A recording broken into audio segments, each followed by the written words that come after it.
Communication du Conseil national des Républicains, CNR.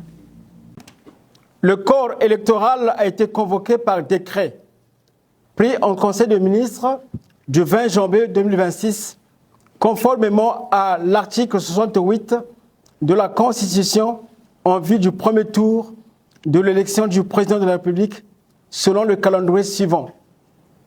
Jeudi 12 mars 2026, vote par anticipation pour les agents de la force publique.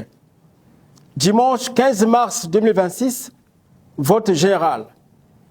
Le Conseil national des Républicains, parti de l'opposition congolaise, a manifesté ses intentions de participer à cette course électorale du 15 mars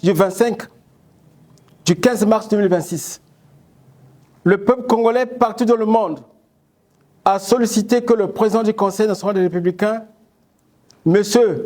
Frédéric Ntoumé Binsamou, fasse acte de candidature à cette élection pour un changement total souhaité par tous pour notre pays. Le président du CNR a prêté l'oreille aux multiples préoccupations des Congolais, car le Congo souffre de plusieurs maux. L'injustice sociale, le chômage endémique, les grèves à répétition dans plusieurs secteurs de la vie, l'insécurité grandissante dans les villages et villes, la corruption, la gabegie financière, la malgouvernance économique et sociale, bref, le Congo est au bord du chaos. Bien qu'il apparaisse évident qu'il n'existe aucune ambiguïté juridique ou institutionnelle concernant ce calendrier électoral, mais les conditions pour organiser une élection libre et transparente pour l'heure ne sont pas réunies. Notamment, la non-intégration de la biométrie, la non-annulation du vote par anticipation de la force publique, la non-intégration du vote de la diaspora congolaise, la non-récomposition de la Commission nationale électorale indépendante, CNEI, l'absence totale et réelle indépendance de la CNEI.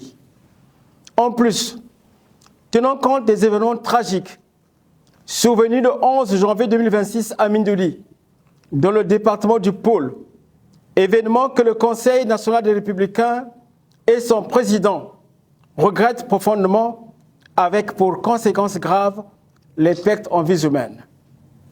Les bombardements par 4 hélicoptères de combat du village Mireté et la résidence du président du CNR dans le district de Vinza, au moment où les fidèles étaient en plein culte dominical, le dimanche 25 janvier, ont restreint la liberté de mouvement du président du CNR.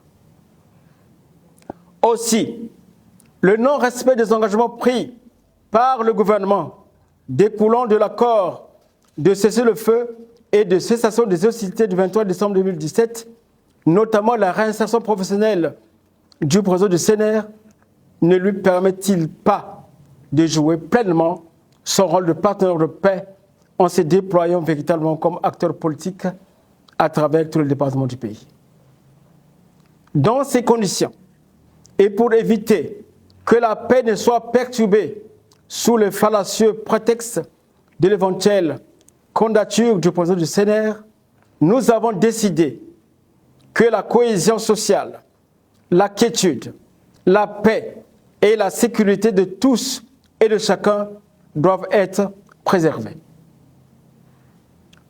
Au-dessus de tout, le Conseil national des Républicains CNR et son président se permettent de remercier tous ceux des Congolais qui nous ont fait confiance, qui nous ont soutenus, qui se sont engagés ici et là, au Congo, comme à l'étranger, en appelant à la candidature du président du CNR de comprendre.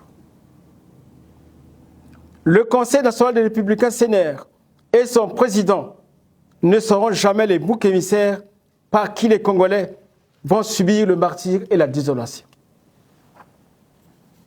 Fort de tout cela, le Conseil national des Républicains CNR et son président vous exhortent à faire preuve de patriotisme en plaçant devant tout et avant tout le Congo qui est notre patrimoine commun.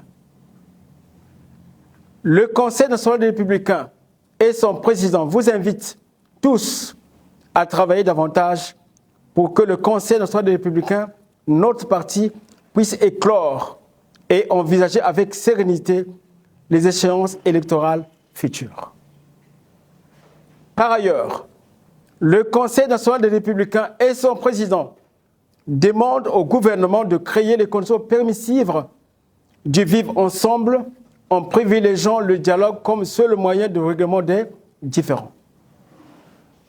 Le Conseil national des Républicains et son président réaffirment leur attachement aux idéaux de paix, de justice, de démocratie et de l'unité nationale. Vive la paix, vive la démocratie, je vous remercie. Pour le président, le secrétaire national à l'organisation des relations avec les autres partis et de la formation politique, Philippe Ané. Merci. Comme ça a été dit, c'est la...